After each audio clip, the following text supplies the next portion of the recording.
अस्सलाम वालेकुम, सुबह बखैर। सिटी एट 10 के साथ मैं हूँ ज़ीनत सरफराज। आई होप कि आपके दिन का आगाज़ बहुत खूबसूरत अंदाज में हो चुका होगा, और अगर नहीं भी हुआ है तो हम आ गए हैं जनाब आपकी मॉर्निंग को और भी हसीन और भी खूबसूरत बनाने के लिए। आज सुबह ही सुबह जब मैं उठी तो एक दोस्त ने बहुत ही खूबसूरत कोटेशन जो है वो मेरे साथ शेयर की कि फोकस ऑन गॉड। और फोकस ऑन गॉड का क्या मकसद था, जब वो मैंने पूरा पढ़ा तो उससे मुझे पता चला कि हम हमेशा गलत चीज़ों पे फोकस करते हैं तो हमारी ज़िंदगी मुश्किल में पड़ जाती है। उसमें क्या होती है, हम परेशानियों पे गैर ज़रूरी सोचें हमारे जहन में आती रहती हैं, उनके बारे में सोचते हैं, हम डिफरेंट तरह की परेशानियों के बारे में सोचते रहते हैं, तो हमारा माइंड जो है वो उसी तरफ फोकस करके रखता है, जिसकी वजह से हमारे इर्द गिर्द कुछ भी अच्छा हो रहा हो, हमें कुछ भी जो है ना वो समझ नहीं आती। हमें हर चीज़ में जो है वो मनफी तासुर और मनफी चीज़ें दिखाई देती हैं, नेगेटिविटी बहुत ज़्यादा बढ़ जाती है। और जब आपकी ज़ात में नेगेटिविटी आने लगती है तो आप इर्द गिर्द की चीज़ों में जो है वो बहुत ज़्यादा जो है पॉजिटिविटी स्प्रेड नहीं कर पाते हो। फोकस ऑन गॉड का इसमें ये था कि कुरान भी हमें कहता है कि अल्लाह ताला हर हाल में अपने बंदे के साथ है। जब एक चीज़, एक विजन बिल्कुल क्लियर है कि कुरान हमें यह कहता है कि जब रब की ज़ात अपने बंदे के साथ है तो क्या हमें परेशान होने की ज़रूरत है? क्या हमें उन परेशानियों पर, उन वरीज़ पर, उन ओवर थिंकिंग जो हम करते रहते हैं उस सोच के बारे में क्या हमें परेशान होने की ज़रूरत है? नहीं। हमारा फोकस रब की ज़ात पे होना चाहिए, हमारा तवक्कुल, हमारा यकीन जो है वो बहुत ज़्यादा मजबूत होना चाहिए, और उसी तवक्कुल के तहत जो है वो हमें आगे बढ़ते जाना चाहिए। और इस चीज़ की को जो है ना वो अपने गांठ से बांध लें कि जो यकीन है ना वो बड़ी से बड़ी मुश्किल को, बड़ी से बड़ी कोई भी सिचुएशन हो, किसी भी तरह के हालात हो, तो कुछ नहीं होता जब तक रब की ज़ात आपके साथ है। और रब की ज़ात हमारी सांस जब तक चल रही है और हमारी आखिरी सांस है तब तक हमारे साथ है, वो अपने बंदे के साथ कभी नहीं छोड़ती। उस ज़ात ने वादा किया है कि वो आपको रिस्क भी देगी, आपको नेमतें भी अता करेगी, और बहुत सारी, अल्हम्दुलिल्लाह हमारे पास बहुत सारी नेमतें हैं। हर हाल में रब का शुक्र अदा करना बहुत ज़्यादा ज़रूरी है। अपने दिन में कुछ भी अच्छा देखें या ना देखें, हमेशा रब की ज़ात का शुक्र अदा करें, और रात सोने से पहले स्पेशली रब की हर नेमत को जो है वो शुक्रिया अदा करके सोएं। क्या पता अगला दिन हमें नसीब हो ना हो, तो अपनी ज़िंदगी में पॉजिटिव एटीट्यूड लाना बहुत ज़्यादा ज़रूरी है। So focus on God, not के आप इधर उधर की चीज़ों पर फोकस करें। अल्लाह पे फोकस रखें, अल्लाह पे यकीन रखें, और अपने यकीन को मजबूत करते जाएँ, और अल्लाह पाक आपकी ज़िंदगी में बहुत सारी आसानियाँ पैदा करें, बहुत सारे अच्छे चेंजेस लेकर आएँ। चेंजेस की बात करते हैं तो मौसम भी चेंज हो रहा है, आपकी सेहत बहुत ज़्यादा इंपॉर्टेंट, अपना बहुत ज़्यादा ख्याल रखिए। स्मोक की वजह से ज़्यादा पानी पी के अपनी बॉडी को हाइड्रेट करने की कोशिश कीजिए, सनस्क्रीन का भी इस्तेमाल कीजिए, और ख़ुद को हर तरह की प्रोटेक्शन देने की कोशिश कीजिए, क्योंकि अगर आप सेहत तंदुरुस्ती के साथ रहेंगे तो आपकी फैमिली जो है वो भी खुश रहेगी, आप भी खुश रहेंगे, आपका मूड भी जो है वो खुशगवार रहेगा, और मौसम को भी आप अच्छे तरीके से इंजॉय कर पाएंगे। मौसम की बात करते हैं तो पाकिस्तान में स्पेशली फैसलाबाद में जो है वो सियासत का मौसम जो है वो बदलता हुआ, तब्दील देता हुआ हमें दिखाई दे रहा है। इसमें कैसी तब्दीलियाँ आएंगी और इलेक्शंस के हवाले से क्या सूरत हाल है, क्योंकि इलेक्शंस की डेट अनाउंस हो चुकी है, और अब किस तरह की पार्टीज़ जो है वो तैयारियां कर रही हैं, किस तरह की प्रिपरेशंस हैं, इसी हवाले से बात करने के लिए हमें स्टूडियोज़ में ज्वाइन किया है हमारे सीनियर रिपोर्टर हैं अब्दुल रहमान। अस्सलाम वालेकुम अब्दुल रहमान, कैसे हैं आप? अल्लाह का शुक्र, आप सुनाएं। अल्हम्दुलिल्लाह मैं बिल्कुल ठीक हूँ, and thank you so much for coming. और जैसे कि मैंने बात की कि मौसम तब्दील हो रहा है, सियासत का मौसम भी जो है उसमें भी काफ़ी ज़्यादा तब्दीलियाँ दिखाई दे रही हैं, इलेक्शन जो है वो पास आ रहा है, तो स्पेशली अगर फैसलाबाद की बात की जाए तो किस तरह आप देख रहे हैं कि कौन कौन सी पॉलिटिकल पार्टीज़ जो हैं वो मुतहरिक हैं? थैंक यू जीनत। देखिए, मौसम तो बेशक ठंडा हो रहा है लेकिन सियासत गर्म हो रही है, यहाँ पर उल्ट होने जा रहा है, क्योंकि फरवरी में इलेक्शन 8 फरवरी की तारीख दी जा चुकी है, और इस पर चीफ साहब के ये भी आर्डर्स हैं कि कोई बहाम ना पैदा किया जाए, इलेक्शन होंगे। अदालत इस आर्डर्स पर पहरा देगी, प्रेसिडेंट की जानब से तौसीक की गई, इलेक्शन कमीशन की जानब से डेट दी गई, इसी तरह से तमाम सियासी जमातों की जानब से ये मुतफ़िका डेट है, और बहुत उम्मीद है कि इसी डेट को इलेक्शन हो जाएंगे, और पाकिस्तान में जो जारी बेयकीनी, इसका ख़ात्मा हो जाएगा, जो मुआशी और सियासी बेयकीनी है। तो इसमें फैसलाबाद में भी सारी सियासी जमातें उसी तरह से तैयार हैं इलेक्शन लड़ने के लिए। सरफ़हरिस्त नून लीग है, क्योंकि उनके लिए जो है वो अभी सारी चीज़ें उनके हक़ में जा रही हैं, उम्मीदवारों का चुनाव हो या इस तरह से तमाम चीज़ें, उनके जो लीडर थे, कायद थे उनके पार्टी के, मियां नवाज शरीफ साहब साबिक़ वज़ीर आज़म, वो भी वापस आ चुके हैं, बड़ा तगड़ा लाहौर में जलसा किया।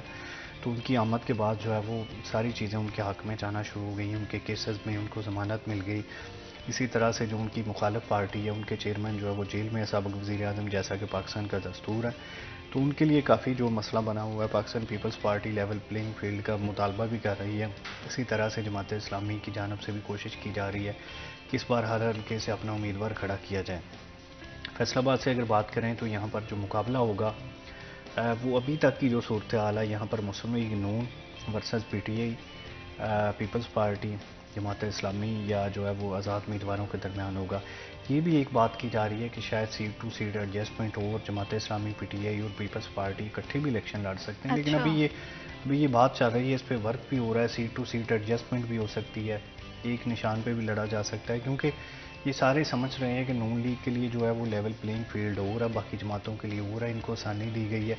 फिर इसमें जो इस्तेहकाम पार्टी का जो है वो भी थोड़ा किरदार होगा, क्योंकि जो लोग पीटीआई छोड़ के गए हैं वो सारे उसी में शामिल हो रहे हैं। अगर यहाँ पर हम फैसलाबाद के हवाले से बात करें, जो पहला हल्का है चक जुमरा आता है, वहाँ पर जो है वो शाही बरादरान अभी जो है वो ज़िमनी इलेक्शन में कामयाब हुए थे। इससे 2018 में आसिम जी। नज़ीर एमएनए बने थे, राना शुएब अदरीस एमपीए थे, तो साथ में अजमल चीमा एमपीए बने थे 2018 में। फिर अजमल चीमा नाअहल हो गए क्योंकि उन्होंने जो वोट है वो यहाँ पर सीएम को नहीं डाला जो पीटीआई का उम्मीदवार था, बल्कि हमजा शहबाज को डाला, जिस पर वो वोट भी गिनती नहीं किया गया और उनको भी नाअहल कर दिया गया कि पार्टी हिदायत के बरक्स वोट डाला गया।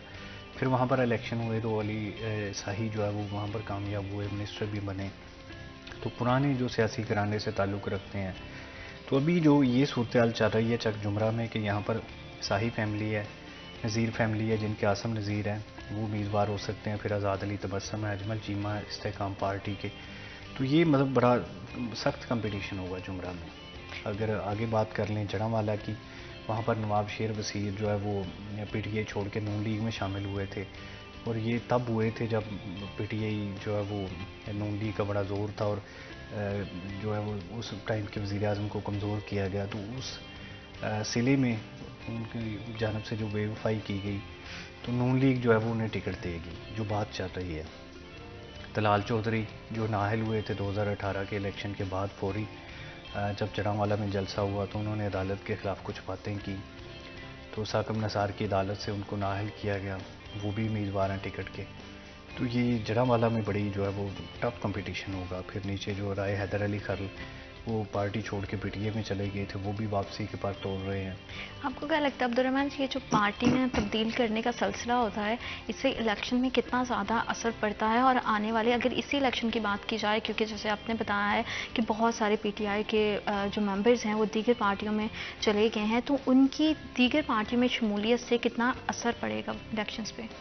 सीनत, ये बात तो जो है वो तय है कि पाकिस्तान की सियासत सारी की सारी इसी के गिर्द घूमती है। कहा जाता है कि 46 के इलेक्शन में जब मुस्लिम लीग हार गई थी पंजाब से, तो यहाँ पर यूनियनिस्ट जीते थे, तो अंग्रेज़ ने उन यूनियनिस्टों को, जीते हुओं को उठा के मुस्लिम लीग में फेंक दिया था। यानी कि पाकिस्तान जो है वो इन्हीं वोटों से बना कि जिन्होंने वोट नहीं डाले और उनके रिप्रेजेंटेटिव्स ने जो है वो वोट डाल दिए। तो ये पहला इलेक्शन था 46 का इलेक्शन जो इस खिते का। तो उसके बाद जो है जो भी इलेक्शन हुआ उसमें यही हुआ कि देखिए पाकिस्तान में अभी जो सिस्टम चल रहा है, इसमें एक तो वडेरा जिसको कहते हैं जी। जागीरदार सिंध में, या जी जी जी। यहाँ पर पंजाब की कुछ साइड से, या पीर है जो वहाँ पे पक्के होते हैं उनके, इसी तरह से कुछ इलेक्टेबल्स हैं जो पक्के हैं। फिर उसके अलावा पार्टी टिकट के मोहताज लोग, या जो पुराने नून लीग के या पीपल्स पार्टी के या पीटीआई के या कोई भी, तो वो उनके अपने दड़े होते हैं, काफ़ी वोट उनका अपना होता है, कुछ पार्टी का वोट ऐड हो जाता है, या वो आज़ाद भी खड़े हों तो जीत जाते हैं। ये हमारी बदकिस्मती है। वो लोग जब हवा का रुख देखते हैं कि फ़लाँ बंदा हुकूमत में आ रहा है, तो वो उसके साथ शामिल हो जाते हैं। जब 2017 में उन्हें लगा कि पीटीआई हुकूमत बनाएगी, तो वो नून लीग से छलांग लगाई, पीटीआई में शामिल हो गए। जब 2021-22 में लगा कि पीटीआई नामकबूल हो गई है, तो वो सारे के सारे नून लीग में शामिल हो गई। यही जिनकी मैं मिसाल दे रहा हूँ, जो लोटे बने, नवाब शेर वसीर, राजा रियाज अहमद फैसलाबाद से, आसम नज़ीर, तो ये सारे वो लोग हैं। मतलब पार्टियां बदलने का सिलसिला इनका जारी रहता है, जो वो देखते हैं कि ये तो ऐसी सूरत हाल में उस पार्टी के लिए क्या मतलब कितना मुश्किल हो जाता है इन पे ट्रस्ट करना, और आवाम का कितना मुश्किल हो जाता होगा ऐसे उम्मीदवार या ऐसे कैंडिडेट्स पे ट्रस्ट करना जो अपनी वक्ती हालात के मुताबिक जो है वो सियासत को चेंज करते रहते हैं। जो बंदा अपनी पार्टी के साथ लॉयल नहीं है, वो पब्लिक के साथ क्या लॉयल होगा? सीनियर, यहाँ पर ये उल्टा है कि फैसलाबाद में, पंजाब में या पूरे पाकिस्तान की बात करें तो यहाँ पर ये समझा जाता है कि जो उम्मीदवार हमारा उम्मीदवार है, जो हर चलती पार्टी के टांगे में सवार हो जाता है, उसको लोग ज़्यादा प्रेफर करते हैं।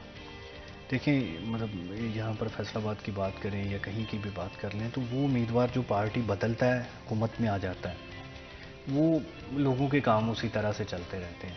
अगर उनका जीता हुआ बंदा अपोजिशन में बैठ जाए तो लोगों के काम रुक जाते हैं, काम नहीं होते, फिर उनके मुखालिफ दलों के काम होते हैं।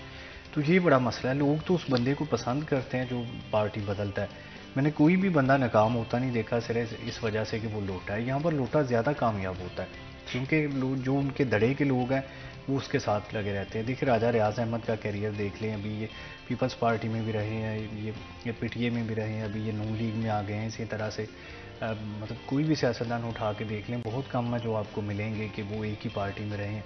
पार्टियाँ बदलते रहते हैं, शेवा इनका, और लोग इनसे ज़्यादा खुश होते हैं। मसला तो ये है क्योंकि जैसे आपने बात की है, राजा रियाज की बात की है कि उन्होंने पार्टी को चेंज कर लिया, फैसलाबाद से और कौन से ऐसे बड़े नाम हैं जिनकी उम्मीद है कि वो इस फहरिस्त में शामिल हो सकते हैं और इलेक्शन से पहले पहले जो है वो किसी दूसरी पार्टी में, जैसे कि हमें पता ही है सबको कि पंजाब में जो है वो पीएमएलएन के लिए जो पिच है वो बड़ी स्मूथ चल रही है, तो पीएमएलएन में या किसी भी दूसरी पार्टी में कौन से शमूलियत का किसकी ज़्यादा आपको लगता है कि अफवाहें उड़ रही हैं, और इस पार्टी बदलने वाली जो एक फहरिस्त है जो हमें बड़े बड़े नाम सामने आए हैं उनमें उनका नाम शामिल हो सकता है? सीनियर 9 मई के बाद जो है वो हर उम्मीदवार की कोशिश थी कि वो नून लीग में शामिल हो जाए। नून लीग ने शमूलियत नहीं की तो वो उन्होंने ना जहांगीर तरीन की जो भट्टी बनाई हुई है इस्तेहकाम पाकिस्तान पार्टी, उसमें शामिल हो गए ताकि उनका कोई ना कोई चांस लग जाए, नून लीग के साथ सीट एडजस्टमेंट हो जाए या कोई भी जो उनका चेक लग जाए तो वो कहीं ना कहीं एडजस्ट हो जाए। देखिए अजमल चीमा इस्तेहकाम पाकिस्तान पार्टी में गए हैं, वो नून लीग के टिकट पे उन्होंने जो इलेक्शन लड़ा था पिछला, और उनकी नून लीग के साथ कमिटमेंट भी थी, लेकिन वो ज़्यादा अली तबस्सम वहाँ पे उम्मीदवार हैं, उसकी वजह से वो आईपीपी में चले गए हैं कि शायद इधर दाव लग जाए। इसी तरह से जो लोग आईपीपी इस वक्त मौजूद हैं सारे के सारे फ़रख हबीब समेत, उनकी ये कोशिश है कि नून लीग का दाव लग जाए। शेख खुरम शहजाद है, रज़ा नसरुल्लाह गुम्मन है, फैज़ुल्लाह कमोका, तो ये सारे वो लोग हैं जो नून लीग में जाने की सरतोड़ कोशिश कर रहे हैं। हैदर अली खैरल है जड़ावाला से। तो ये कुछ अफवाहें तो ये भी है कि जो अभी लोग कुछ पीपल्स पीटीए में बाकी रह गए हैं वो सिर्फ इस वजह से रह गए हैं कि उन्हें कोई ना कोई एडजस्टमेंट उनकी हो जाए, नून लीग के साथ कोई सीट मिल जाए, क्योंकि अभी ये चांस है या जो हवा की रुख बता रहे हैं कि नून लीग हुकूमत में आ जाएगी, पंजाब में भी मरकज़ में भी। तो जो ये फ्लाइट मिस कर देगा वो फिर 5 साल वेट करता रहेगा। बिल्कुल। और जैसे कि आपने अभी बात की इस्तेहकाम पाकिस्तान पार्टी की, तो एक नई जमात के लिए कितने ज़्यादा चैलेंजेस हैं मतलब आने वाले वक्त में, क्योंकि पीएमएलएन अपनी जगह बड़ी स्ट्रॉन्ग है, पीपल्स पार्टी भी अपनी जगह स्ट्रॉन्ग है, और पीटीआई के जैसे आपने बात की है कुछ उनके लिए हालात कशीदा चल रहे हैं, तो ऐसे में एक नई पार्टी का आके इलेक्शन में हिस्सा लेना और अपनी साख्त बनाना पहले बहुत ज़्यादा ज़रूरी होती है। क्या आपको लगता है कि उनकी इस तरह की बेस जो है वो बन गई है, या पार्टी में इतने बड़े नाम हैं कि वोटर्स का जो है झुकाव उस तरफ हो सकता है? देखिए जी, आईपीपी तो बनाई ही इसलिए गई थी कि जो लोग पीटीआई छोड़ के जा रहे हैं वो पीपल्स पार्टी में ना जा सकें। इसके पीछे मियां नवाज शरीफ थे। मकसद ये था कि ये पीपल्स पार्टी में अगर लोग जाते हैं, पीपल्स पार्टी पंजाब में स्ट्रॉन्ग हो जाएगी, कुछ सीटें ले जाएगी। उसकी रास्ता रोकने के लिए इधर जो है वो आईपीपी बनाई गई कि पीके में लोग पीटीआई छोड़ के पीपल्स पार्टी में ना जाएं। इसके लिए वो पीटीआई पेट्रियार्ट जो है वो परवेज़ खट्टर की जानिब से बनाई गई। तो ये सारा कुछ पीपल्स पार्टी का रास्ता रोका गया। इसी वजह से वो लेवल प्लेइंग फील्ड का भी सबसे ज़्यादा नारा लगा रहे हैं।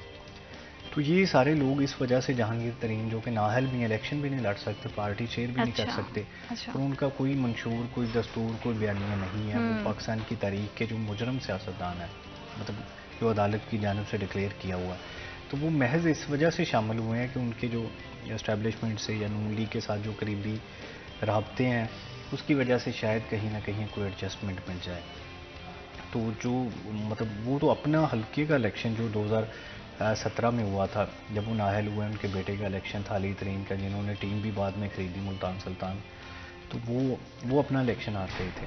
मतलब वो किसी को कैसे जतवा सकते हैं। वो तो साबिक वज़ीर आज़म के साथ जो है वो शामिल हुए, उस वजह से लोग उन्होंने साथ में ला लिए और वो जो है वो काफ़ी मतलब हालात जो है वो अभी उनके लिए उतने ज़्यादा हम नहीं कह सकते कि प्लेजेंट है कि वो इलेक्शन में आगे बढ़ें और इलेक्शन में जो है वो हिस्सा लेकर वोटर को अपनी तरफ कर सकें। इलेक्शन के हवाले से क्या सूरत हाल है, सियासत में और किस तरह की तब्दीलियाँ इलेक्शन से पहले होंगी और बाद पे क्या हालात होंगे, इन तमाम एक्सपेक्ट्स पे बात करेंगे। लेकिन वक्त एक छोटी सी break, will be right back after a short break.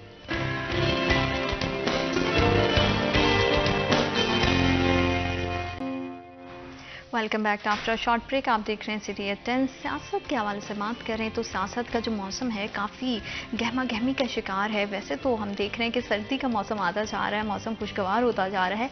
क्या सियासत का मौसम भी आने वाले वक्त में इतना ही ज़्यादा खुशगवार होगा? और जो भी पार्टियाँ इस उम्मीद में हैं कि वो जो है वो इलेक्शन जीत जाएंगी, कैंडिडेट्स जो है वो बड़े पुरुमीद हैं कि दीगर पार्टीज़ में जहाँ वो चाहते हैं क्या उनकी शमूलियत होगी। तो ये सारी चीज़ें देखना काफ़ी दिलचस्प होगा कि हालात किस तरफ जाते हैं और सियासत का ऊँट किस करवट बैठता है और अवाम की उसमें कितनी बेहतरी होती है। ये तमाम जो बातें हैं ये बड़ी दिलचस्पी का मरकज़ हैं और हम चाहते हैं बस जो भी हो, सूरत हाल जैसे भी हो, पाकिस्तान के हक़ में बेहतर हो, क्योंकि पाकिस्तान हमारी प्रायोरिटी है। पाकिस्तान की बेहतरी, फलाह बहबूद और कामयाबी हम सब की अवलीन तरजीह होनी चाहिए और अवाम की बेहतरी जो है इसमें बहुत ज़्यादा ज़रूरी है, क्योंकि खुशहाल पाकिस्तानी जो है वही खुशहाल पाकिस्तान बना सकते हैं। तो सियासत में जो है वो उतार चढ़ाव आते रहते हैं, बहुत सारी तब्दीलियाँ हम देखते हैं। मज़ीद किस तरह की तब्दीलियाँ होंगी और इस बार जो है वो पार्टीज़ का क्या मंशूर है उस बारे में बात करेंगे। अब्दुर्रहमान, जैसे हमने बात की कि मतलब बहुत सारी और तब्दीलियाँ तो देखने में आ रही हैं। जैसे इलेक्शंस आते हैं तो हर पार्टी का कोई ना कोई मंशूर होता है, तो पार्टीज़ का इस बार क्या मंशूर है और किस मंशूर और दस्तूर के तहत वो जो है वो इलेक्शन लड़ेंगे? देखिए जी, मंशूर दस्तूर तो इन्होंने अपने बनाए हुए हैं। नून लीग का तो यही कहना है कि यहाँ पर उनका जो बयानिया है वो डेवलपमेंट का बयानिया है। यहाँ नवाज शरीफ ने तकरीर करते हुए भी कहा कि जब नैरेटिव की बात की जाती है तो वो तो कहते हैं कि जो मेट्रो बसेज हैं, जो ऑरेंज बसेज हैं या जो मोटरवेज बनाई गई हैं, इनको डेवलपमेंट करवाई गई है, तो यही उनका बयानिया और यही चलते रहेगी। यानी कि नून लीग के दौर में दोबारा से जो प्रॉपर्टी है या कंस्ट्रक्शन है या डेवलपमेंट के काम है, ये रूटीन पे चलते रहेंगे। जो उनका बयानिया होता है या इस पे उनका सबसे ज़्यादा फोकस होता है। स्टॉक मार्केट चलती है, इस तरह से दीगर चीज़ें चलती हैं, रुपया स्ट्रेंथन रहता है, मुलाजमीन की तनख्वाहें बड़ी नॉर्मल लेवल पे बढ़ाई जाती हैं, जैसे 2013 से 17 के दरमियान वो कहते हैं। तो वो उस बयानी में रिकॉर्ड जो है वो कंस्ट्रक्शन हुई, रिकॉर्ड डेवलपमेंट हुई, इसी तरह से रुपया भी जो है वो एक जगह पे स्ट्रेंथन रहा 4 साल में तकरीबन। तो अगर वो उसी बयानी को रखते हैं तो ये फ्यूल की प्राइसेस भी बड़ी मैनेज रही। लोग महंगाई के हवाले से वो बड़ा आइडियल सा दौर था। मुलाजमीन काफ़ी खुश थे, कम अज़ कम नाखुश नहीं थे। जैसे पिछले कुछ 4-5 साल से जैसी चीज़ें चल रही हैं वैसी नहीं थी, काफ़ी स्मूथ चीज़ें चलती रही थी। तो वो उनका मंशूर है।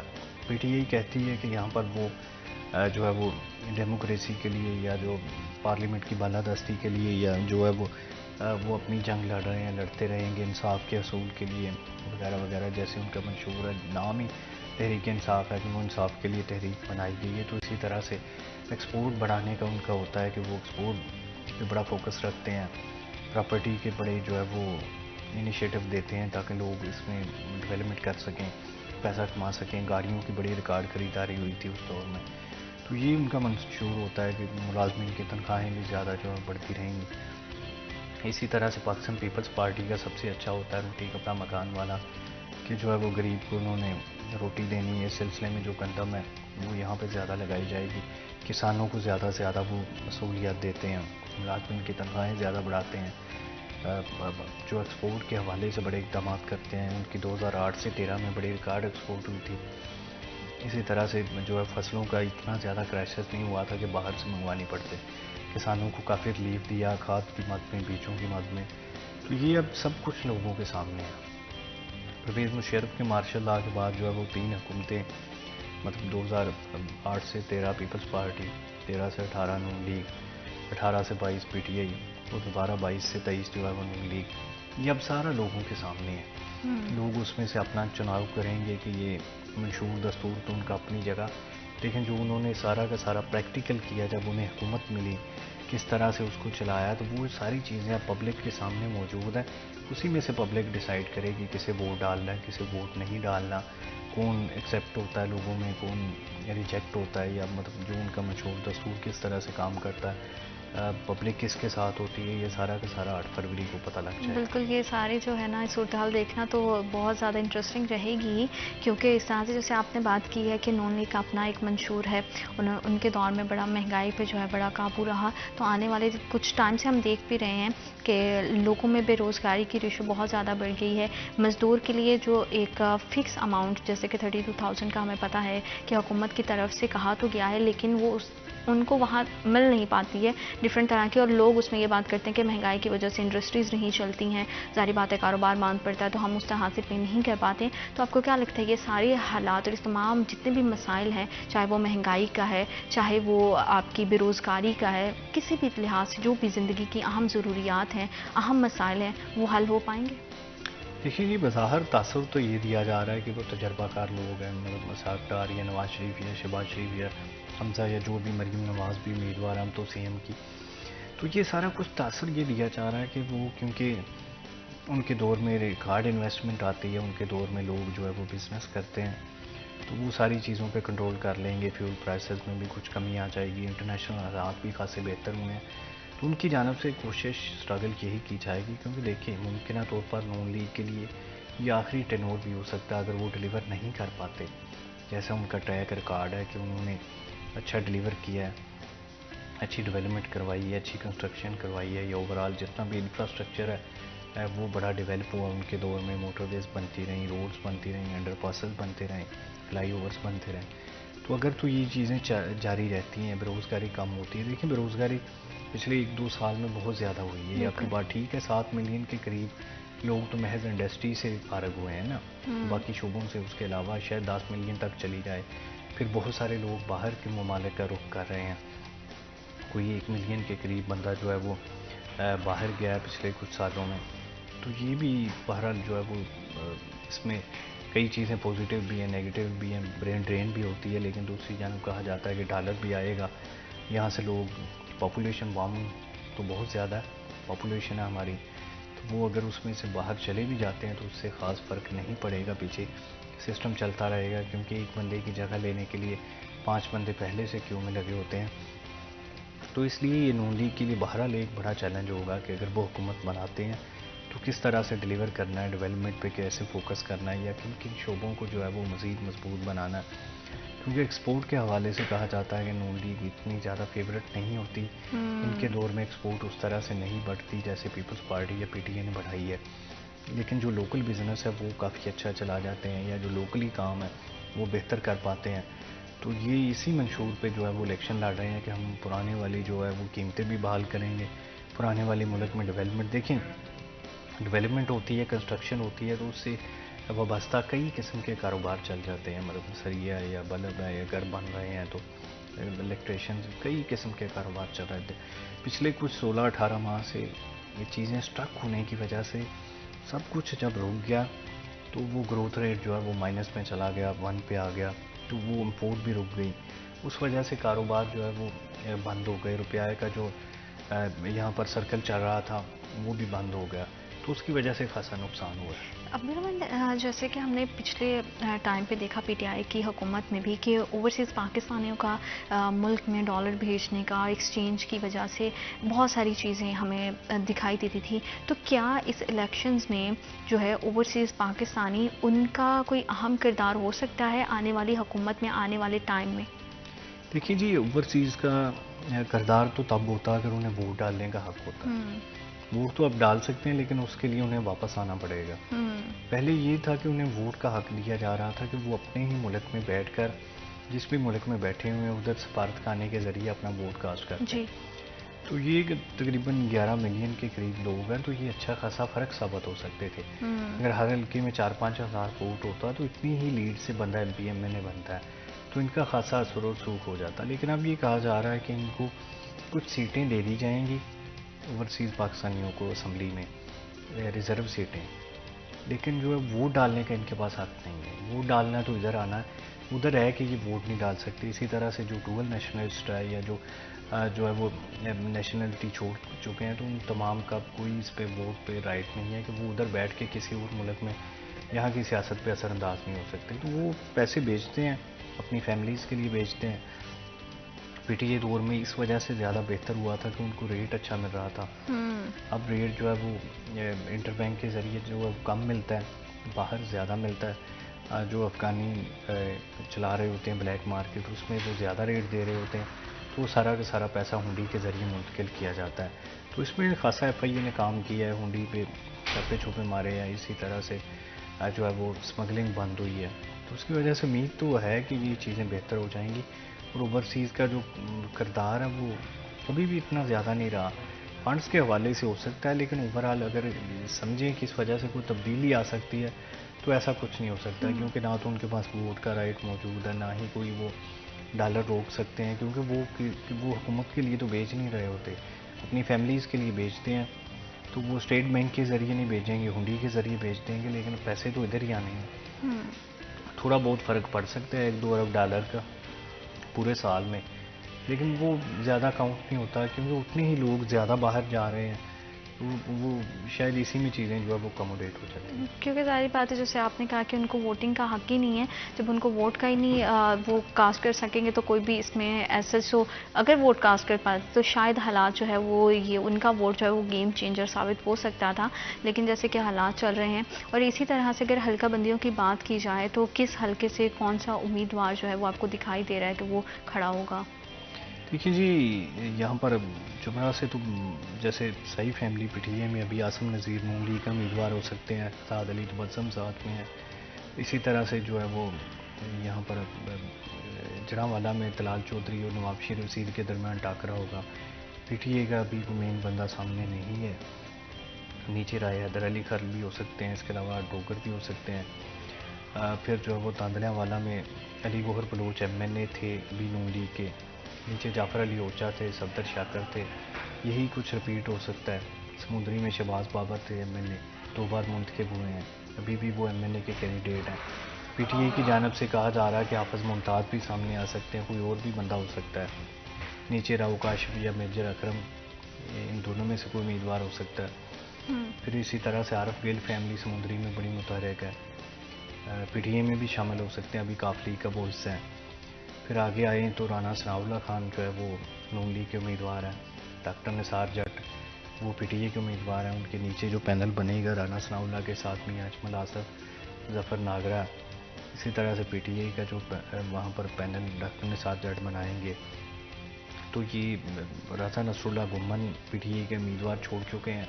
वहाँ पर मियां फ़ारूक थे जो पिछला इलेक्शन हार गए थे, तो अभी वो अपना नया पैनल बना रहे हैं। यहाँ पर अजहर गुजर भी हैं। नहीं मतलब सियासत में हमें बहुत सारे डिफरेंट तरह के हलकों में हमें जो है वो नए कैंडिडेट्स भी दिखाई देंगे, कुछ पुराने कैंडिडेट्स भी होंगे, तो अब ये देखना है कि लोगों का एतमाद किस पर रहता है। अब्दुर्रहमान को बहुत शुक्रिया, आपने हमें और हमारे प्रोग्राम को वक्त दिया, और इस सियासत में किस तरह की तब्दीलियाँ होंगी और आने वाला इलेक्शन कितना ज़्यादा जो है अपने साथ बेहतरी लेकर आएगा, पाकिस्तान के हक़ में और आवाम के हक़ में कितना ज़्यादा बेहतर होगा, ये बहुत दिलचस्प होगा। वक्त हुआ इस छोटी सी ब्रेक का, will be right back after a short break.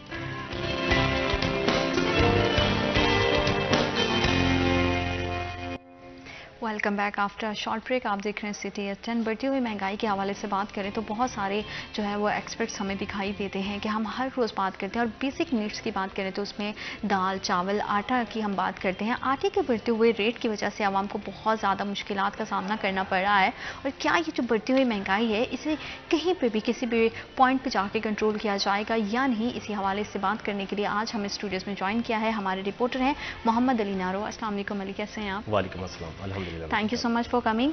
और जैसे कि हम आटे के हवाले से देखें तो रोज़ बरोज़ हम देखते हैं कि आटे की कीमतें जो है वो बढ़ती ही जा रही हैं, इतनी ज़्यादा महंगाई हो गई है, और आटा एक बेसिक नीड है जिसके बगैर किसी भी घर का गुजारा नहीं है। तो इन तमाम मौजूदा सूरत हाल में आप क्या समझते हैं कि लोगों को किस तरह की जो है वो प्रॉब्लम फेस करनी पड़ी है और कीमतें कितनी मज़ीद बढ़ेंगी?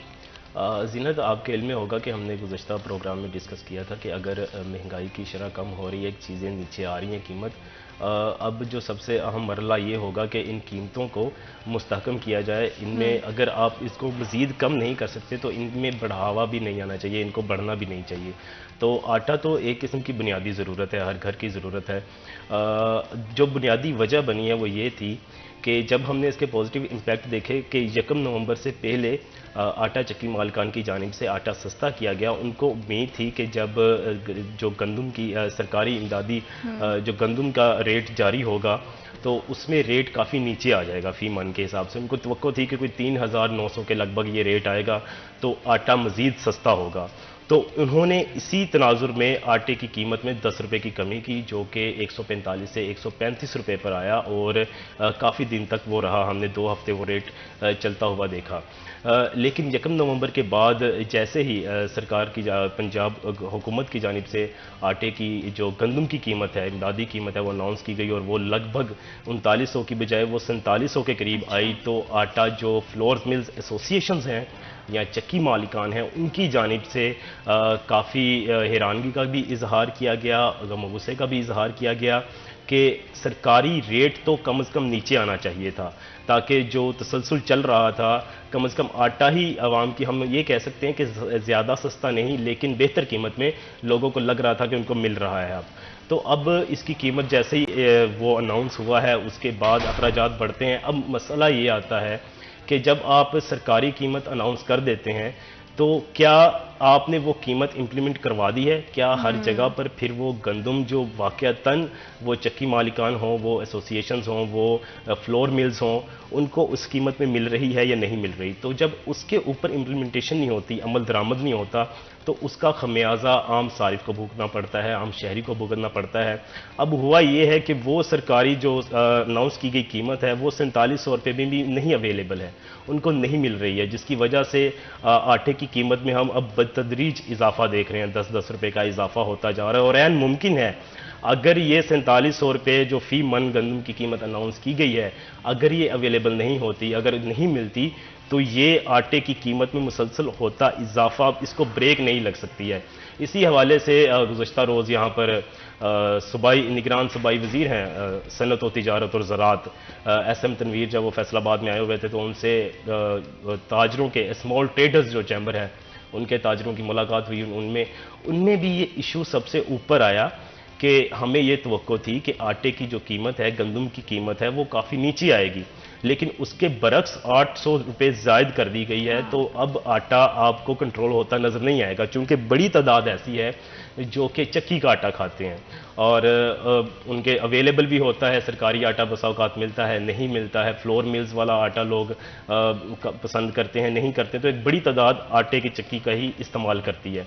अब उनके सामने भी ये मुद्दा रखा गया है, उन्होंने अपनी यकीन दहानी तो करवाई है, लेकिन जो एसोसिएशन के चेयरमैन हैं, फ्लोर मिल्स एसोसिएशन के चौधरी शफीक अंजुम, उनका कहना था कि अब हमारे कंट्रोल में ये बात नहीं रही है, अब हमारे कंट्रोल में है ही नहीं, क्योंकि हम पहले ही महंगी बिजली परचेज कर रहे हैं, हमारे मामला पहले ही डिस्टर्ब हैं। एक उम्मीद थी, जो महंगाई का तसलसल था, एक उम्मीद थी कि जब हमें सस्ती गंदम मिलेगी तो हम सस्ता आटा प्रोड्यूस करेंगे, हम आगे पहुंचाएंगे। अब ऐसा होता नज़र नहीं आता। ऐसे ही चक्की मालिकान जो हैं, चक्की एसोसिएशंस हैं, उनका रद्द अमल आ रहा है कि अगर ये कीमत कम अज़ कम अगर आपने अनाउंस कर दी है, क्योंकि 4700 रुपये अनाउंस की गई है, जब वो पसाई के अमल में से गुजरती है, जब लोडिंग के अमल में से गुजरती है, जब सफाई के अमल में से गुजरती है, तो उसकी लागत कई गुना ज़्यादा बढ़ जाती है। तो जो 4700 रुपये अनाउंस की गई है पहले, तो वो 4700 रुपये में मिल नहीं रही, वो इनको मिल रही है 51 से 5200 रुपये में, और जब ये सारा अमल हो जाता है तो उनको पड़ती है 5600 से 5700 रुपये में। तो ऐसे में वो सरकारी जो अनाउंस करदा कीमत है उसके मुताबिक तो आटा हरगिज़ फ़रोख्त नहीं करेंगे, जिसका खमियाजा डायरेक्टली जो आम सारिफ है, आम शहरी है, आम खरीदार है, उसको भुगतना पड़ता है। तो अब जो सरकार के करने वाले काम है, निगरान सेटअप के करने वाले काम है, इनके लिए अगर आपने अनाउंस कर ही दी है, आप तवक्कुआत पर पूरा नहीं उतरे हैं, तो कम से कम जो अनाउंस करदा कीमत है आपकी 4700 रुपये फी मन, उसके ऊपर इम्प्लीमेंटेशन करवाएं, उसके ऊपर अमल दरामद करवाएं और कोशिश करें कि ये जो ज़िले इंतज़ामिया है, दूसरे अजला की तरह फैसलाबाद में जो ज़िले इंतज़ामिया है, ये यहाँ पर इन एक्शन आए और देखे कि चक्की मालिकान हैं या फ्लोर मिल एसोसिएशन हैं, उनको 4700 रुपये फी मन में गंदम मुहैया करे, ताकि बाद में जो आम सारिफ है, आम शहरी है, वो उस कीमत के लिहाज से, उस कीमत के मद्देनज़र अपना आटा खरीद सके। क्योंकि हम देखते हैं अली कि आटे की क्वालिटी पे भी देखा जाए तो हर जगह पे क्वालिटी पे भी बहुत ज़्यादा हमें जो है ना वो अच्छी क्वालिटी नहीं आटे की मिलती है। अक्सर जैसे मौसम अभी भी तब्दील हुआ है, जो पड़ी हुई हमारे पास जिसमें नमी भी गंदम में आती है, या अगर कोई ख़राब भी है तो हम देखते हैं कि लोग उसी को मिक्स करके ग्राइंड करके उस तरह का आटा भी हमें मार्केट में मिलता है। तो ना हमें क्वालिटी अगर बेहतर मिलेगी, ना अगर हमें वो मुनासिब कीमत पे मिलेगा, तो घरेलू सार्फिन के लिए तो बहुत मुश्किल हो जाएगा, क्योंकि ऑलरेडी महंगाई इतनी है, बेरोज़गारी इतनी है, तो आटे के बगैर किसी भी घर का गुजारा नहीं है। तो क्वालिटी भी हमें आटे में कोई बेहतर तो दिखाई नहीं देती है। आप इसी तरह कह लें कि जीनत, हम जब किसी अच्छी चीज़ के लिए मुहावरा इस्तेमाल करते हैं ना, अगर हमें 2-3 फ़ायदे इकट्ठे मिल जाएं तो हम कहते हैं कि एक तो चुपड़ी ऊपर से दो दो। तो ये इसी तरह कह लें कि एक तो चुपड़ी है, ऊपर से दो है, और ये नेगेटिव सेंस में है। हाँ। एक तो कीमत बढ़ गई है, ऊपर से आटे की सही क्वालिटी अगर मुयसर नहीं आती है।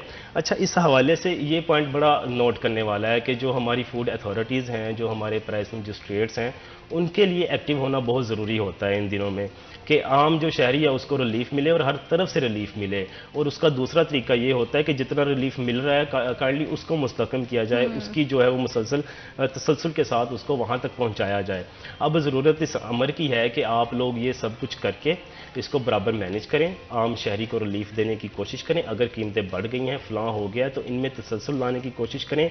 और जो खुद साख्ता कीमतें बढ़ाते हैं, वो फ्लोर मिल्स एसोसिएशन हो, वो चक्की मालिकान हो। चक्की मालिकान, क्योंकि अब यहाँ पर होता ये है कि कीमत बढ़ते पता ही नहीं चलता है, किसी को किसी से कोई परमिशन चाहिए ही नहीं होती है। इधर से गंदम का रेट बढ़ा है और इधर से अगर मेरी चक्की है तो मैं क्या करूँगा, ये रेट बढ़ गया, लो जी मेरा अपना हिसाब है, अपना कैलकुलेटर है, मैंने मारा, ले जी अब मेरा ये रेट निकल आया, मैंने सब इस रेट पे बेचना है। और वो शहर के अहम तरीन इलाके होते हैं जिन पर आपकी ज़िले इंतज़ामिया की रसाई होती है, आपके मजिस्ट्रेट की रसाई होती है, लेकिन वो खुले आम फरोख्त कर रहे होते हैं। अली की हुकूमत तो जुल्म ढाती है, आगे से जो चक्की मालिकान है या हमारे जिन लोगों तक रसाई है वो भी इसमें अपना भरपूर हिस्सा और भरपूर किरदार अदा करते हैं। आपका बहुत शुक्रिया, आपने हमें और हमारे प्रोग्राम को वक्त दिया, और उम्मीद कर सकते हैं कि जितने भी हमारे इदारे, चाहे हमारी हुकूमत है या कोई भी हमारे सरकारी अफसरान हैं, वो खुदारा थोड़ा सा रहम करें हमारी आवाम पे, क्योंकि बड़ी बेसिक नीड है। अगर इसके बगैर गुजारा होता तो शायद लोग इसे छोड़ देते हैं, लेकिन आटा, दाल, चावल, ये ऐसी चीज़ें हैं जिनके बगैर बिल्कुल भी गुजारा नहीं। वक्त तो छोटी सी break, I will be right back after a short break.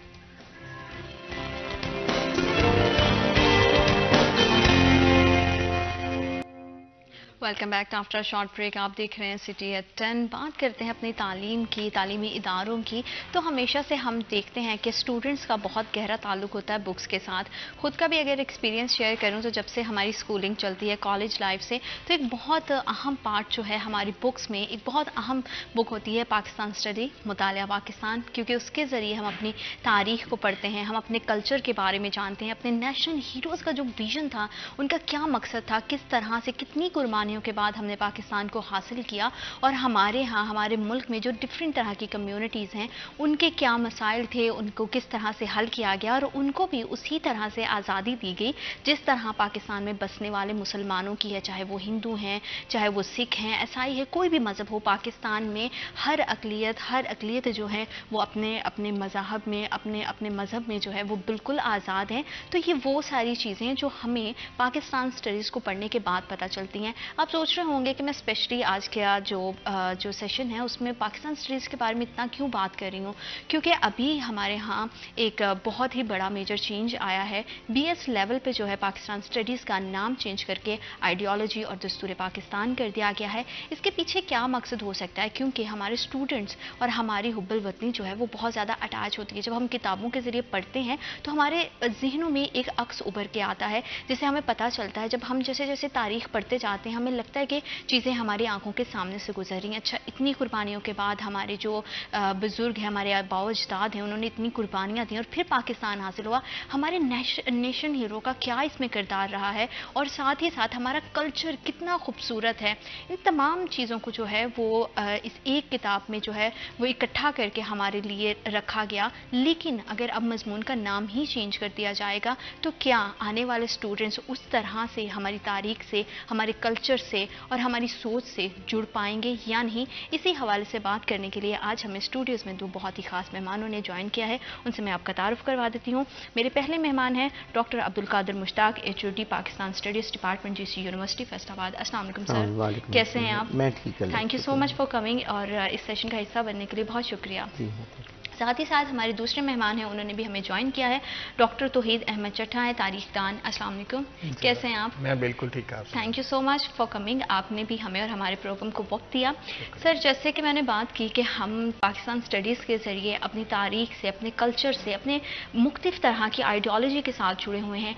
इन तमाम हालात में, जबकि पहले ही पाकिस्तान में बहुत सारी कशीदगियाँ हैं, हमारे सिलेबस में से किताब का नाम चेंज कर देने से आइडियोलॉजी और दस्तूर पाकिस्तान, जो कि पहले भी पाकिस्तान स्टडीज़ का हिस्सा ही हैं, हमें पढ़ाया जाता है इसके बारे में कि क्या आइडियोलॉजी थी, तो नाम चेंज करने के पीछे क्या मेजर वजह हो सकती है?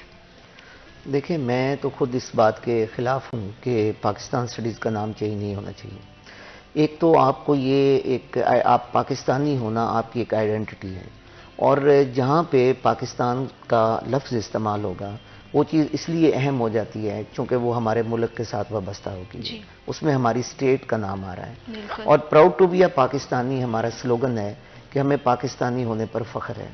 इसलिए चीज़ों के जो नाम हैं वो चेंज नहीं करने चाहिए, बल्कि उनके अंदर मज़ीद चेंजेस, रिफॉर्म्स लाने की ज़रूरत है तो उसके अंदर की जा सकती हैं। उसका नाम चेंज करने से चीज़ें बेहतर नहीं होती। दूसरी बात यह है कि मैं समझता हूँ कि जो पाकिस्तान स्टडीज़ हम पढ़ा रहे हैं BS लेवल पे या मास्टर लेवल पे, MPhil लेवल पे, ये दो डिफरेंट चीज़ें हैं। जो हम BS लेवल पे पढ़ाते हैं वो एक मल्टी डिसिप्लिनरी सब्जेक्ट है, जो कंपलसरी सब्जेक्ट है, ताकि हम सारे बच्चों को, चाहे वो फिजिक्स का बच्चा है, केमिस्ट्री का है, किसी का भी है, तो उसके अंदर हम पाकिस्तान स्टडीज़ का जो पेपर है वो उनको पढ़ाएं, ताकि स्टेट के साथ उनकी लॉयल्टी बढ़े और हमारा जो एक हुब्बुल वतनी वाला जो जज्बा है वो हमेशा स्टूडेंट के ज़हन में रहे, वो स्टेट के साथ कमिटेड रहे। ये बात जो है ये तभी डेवलप होगी जब हम उनको ये बता सकेंगे कि हमने कितनी कुर्बानियों के बाद ये मुल्क हासिल किया है और इसके लिए हमारे लीडर्स को कितनी स्ट्रगल करनी पड़ी। अब ये जब हम स्ट्रगल की बात करते हैं ना, तो 1857 से लोग इसको स्टार्ट करते हैं और एक पूरा जो फ्रीडम मूवमेंट का एक जो 1940 तक एक पीरियड चलता है, उसके बाद फिर पाकिस्तान रेजोल्यूशन आ जाता है, फिर पाकिस्तान मूवमेंट स्टार्ट हो जाती है। अब इस पूरे पीरियड को अगर हम समराइज कर दें, बिल्कुल नैरो डाउन कर दें, एक चैप्टर में क्लोज कर दें, तो मुझे बताएं कि बच्चा अपनी पूरी हिस्ट्री से किस तरह वाकिफ हो सकेगा। अच्छा, फिर दूसरा इशू है कि 1947 से ऑनवर्ड का है कि जिसके अंदर पाकिस्तान के अंदर मुख्तलिफ सेक्शंस हैं, पॉलिटिकल इकानमी ऑफ पाकिस्तान है, कल्चर है, मिनॉरिटीज़ हैं, कॉन्स्टिट्यूशन है, उसके अंदर आपके फॉरेन पॉलिसी है, बहुत सारे ऐसे एस्पेक्ट हैं जो आपने उसमें कवर करने हैं। अब बजाय इसके कि हम इसको 2 क्रेडिट आवर्स से बढ़ा के हम 4 क्रेडिट आवर्स पर लेकर जाते, कि हम अगर ज़्यादा इस आप समझते हैं कि ये सिलेबस ज़्यादा हो रहा है तो आप इसको 2 पेपर्स पे आप इसको ले जाएं। एक 2 क्रेडिट आवर का पेपर सेकंड सेमेस्टर में या फर्स्ट सेमेस्टर में कर दें और 2 क्रेडिट आवर्स का पेपर जो है वो अगले सेमेस्टर में ऑफर कर दें, ताकि बच्चा ज़्यादा से ज़्यादा अपने स्टेट के बारे में जान सके। अब हमने ये नहीं किया कि हम उसको एक्सप्लोर करें, ये चीज़ों को एक्सपैंड करें, हमने बिल्कुल ही उसको एक नया टच दे दिया है कि हमने उसका नाम ideology and the constitution of Pakistan हम उस तरह दिया। अब ये पेपर तो ऑलरेडी, ये चीज़ें तो ऑलरेडी हम पढ़ा रहे हैं, और अगर ये इतनी इंपॉर्टेंट है आपके लिए, अलग से पढ़ाना इंपॉर्टेंट है, तो आप एक अलग पेपर इंट्रोड्यूस करवा दें, लेकिन पाकिस्तान स्टडीज़ का जो टाइटल है उसको आप ख़त्म ना करें। बिल्कुल, क्योंकि पाकिस्तान स्टडीज़ के जब भी हम बात करते हैं तो पाकिस्तान स्टडीज़ का नाम सुनते ही सबसे पहले हमारे जो है ना एक इमोशनल रिलेशनशिप जो है वो बिल्डअप हो जाता है, क्योंकि हमें पता है कि इसमें हमारी तारीख़ के बारे में बहुत ज़्यादा तफसील से बताया गया है। और अगर वाकई सर की बात बिल्कुल ठीक है, अगर इसका बेहतर हल यही है कि इसे 2 हिस्सों में जो है वो तकसीम कर दिया जाए। डॉक्टर साहब, मैं आपसे भी जानना चाहती हूँ कि जैसा सर ने बताया है कि ये मसले का हल नहीं है कि इस सब्जेक्ट का नाम ही चेंज कर दिया जाए, क्योंकि आप तारीखदान हैं और तारीख के हवाले से आप बेहतर बता सकते हैं कि किस तरह हमारे स्टूडेंट्स जो हैं हमारे सब्जेक्ट के ज़रिए हमारी हिस्ट्री से जुड़े होते हैं। तो इस तरह सब्जेक्ट का नाम चेंज कर देने से क्या वो उस तरह की हुब्बे वतनी और उस जज्बे को महसूस कर पाएंगे या नहीं? जी, बहुत बहुत शुक्रिया। एक बात मैं आपको पहले ये बता दूं कि तारीख़ जो है ना वो इंसान के जो बुनियादी ज़रूरतें हैं उनमें से एक है जी, जहाँ पर बाकी चीज़ें होनी चाहिए। अच्छा, अब मसला ये है कि जो तारीख़ इंसान का बुनियादी जो उसकी ज़रूरत है उसको आपने पूरा कैसे करना है वो देखने वाली, यानी जो आप तारीख़ उनको पढ़ा रहे हैं वो कैसी है। इस पर सवालात हो सकते हैं कि तारीख़ गलत पढ़ाएगी, ठीक। दुनिया में कोई भी सब्जेक्ट ऐसा नहीं है जिसके अंदर कोई भी चीज़ जो है वो कहीं आकर रुक गई हो, और उसमें हमेशा डेवलपमेंट जो है वो जारी रहती है। रिसर्चेस का मकसद यही होता है कि नए से नए जो इश्यूज़ हैं उनको डील किया जाए या कुछ ऐसी चीज़ें उनको दोबारा देखा जाए। अब मसला ये है कि जब भी हम बात करते हैं पाकिस्तान स्टडीज़ की, तो 47 के बाद ये अगर 70s के लेट 70s के अंदर ये सब्जेक्ट इंट्रोड्यूस करवाया जाता है, और उसकी जो कुल उम्र है अगर हम वो देखें तो वो बहुत ही कम है एक सब्जेक्ट नया इवॉल्व करने में। अब होना तो ये चाहिए था कि हम पाकिस्तान स्टडीज को एक्सपेंड करते और रीजनल हिस्ट्री की तरफ लेकर जाते। मतलब अगर कोई बच्चा मेरे यहाँ लाइलपुर में पढ़ रहा है तो वो लाइलपुर की हिस्ट्री भी पढ़ता, बजाय इसके कि वो हम उसको मजीद एक्सपेंड करने की बजाय हम उसको रोल बैक कर रहे हैं। यानी इसका ये एक नुकसान हुआ कि पहले जो बच्चे हमारे BS MPhil पाकिस्तान स्टडीज करके चले गए, एक तो वो एक बहुत बड़ी तादाद में बिल्कुल वो मायूस हो जाएंगे। दूसरी बात ये कि हम लोगों को उनकी तारीख और उनके इलाके के और करीब लाने की बजाय हम उनको जो एक ब्रॉडर सा बिल्कुल एक लूज टाइप सा एक हम दे रहे हैं जो बर्ड आई व्यू, वो भी हम खत्म कर रहे हैं। कि हम ये कह रहे हैं कि जैसे डॉक्टर साहब ने फरमाया कि हमें ये चाहिए कि एक बच्चे ने यहाँ पर आकर 4 उन्होंने सेमेस्टर पढ़ने हैं, कई 100 क्रेडिट आवर उसने पढ़ने हैं। अगर उन्हीं क्रेडिट आवर को हम देखें तो उसमें अगर हम 2 या 4 क्रेडिट आवर और भी उसमें इंक्लूड कर देते जो कि किए जा सकते हैं, ऑप्शनल होते हैं कि कुछ कंपल्सरी है यहाँ तक और उसके बाद आप यहाँ तक ले जा सकते हैं, तो हमें उसमें ऐड करनी चाहिए। फॉर एग्जाम्पल इसमें एक बहुत अहम नुकता यह है कि आप उनको देखें कि जो आज हम बात करते हैं कि हमारी पॉलिटिकल अवेयरनेस अखलाकी इक़दार जो हैं वो क्यों नहीं बढ़ रही, भाई उसकी यही वजह है कि हम सोशल साइंसेस को जिस तरह से उसको ट्रीट कर रहे हैं उसमें कहाँ से ये रास्ता निकलेगा कि लोग पॉलिटिकल अवेयर हों, लोग स्लोगन से निकलकर मंशूर की तरफ आएँ, लोगों को तारीख याद हो। लोग कहते हैं कि जी यहाँ पर तारीख लोगों को याद नहीं रहती, भाई आपने उनको आदत ही नहीं डाली। अब कहीं ना कहीं जाकर पाकिस्तान स्टडीज अपना एक स्टेटस बनाने में कामयाब हो रही है, तो उसका दोबारा से नाम चेंज करना जो है ना ये जो है बहुत ही अजीब बात है। बिल्कुल। और इस तरह से पहले ही हम देखते हैं कि हमारे यहाँ जो किताबों से है लोगों की वाबस्तगी वो कम होती जा रही है। स्टूडेंट्स तो किताबें पढ़ ही रहे हैं, ज़्यादा लोग जो है वो डिजिटल बुक्स पे कन्वर्ट हो रहे हैं, तो ऐसे में अगर इस तरह के स्टेप्स लिए जाएंगे तो वो और ज़्यादा मसाइल का बायस बन सकते हैं। सर, क्या सिर्फ बुक के कवर से नाम ही चेंज किया गया है या उसके अंदर के जो सब्जेक्ट्स हैं, जो टॉपिक्स हैं, उनमें भी कुछ तब्दीलियाँ लाई जाएंगी? देखिए, अंदर जो अभी HEC ने जो डिमांड उसमें हमें स्कीम ऑफ स्टडीज भिजवाई है उसमें 2 एस्पेक्ट उसके अंदर हैं। एक है आइडियोलॉजी ऑफ पाकिस्तान जी, और दूसरा है कॉन्स्टिट्यूशन ऑफ पाकिस्तान जी। अब ये दोनों चीज़ें तो ऑलरेडी हम पाकिस्तान स्टडीज़ में पढ़ा रहे हैं और ये कोई नई बात भी नहीं है कि आप सिर्फ 2 चैप्टर्स जो हैं वो उसमें ऐड करके आप उसका नाम पाकिस्तान स्टडीज़ रखते हैं।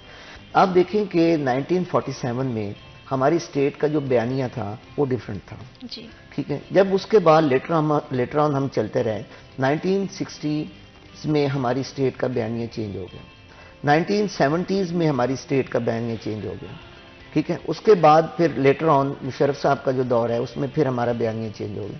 अब स्टेट के जो बयानिए हैं, जो नैरेटिव्स हैं, क्या बच्चों को उसके साथ हमने जोड़ना है या नहीं जोड़ना है?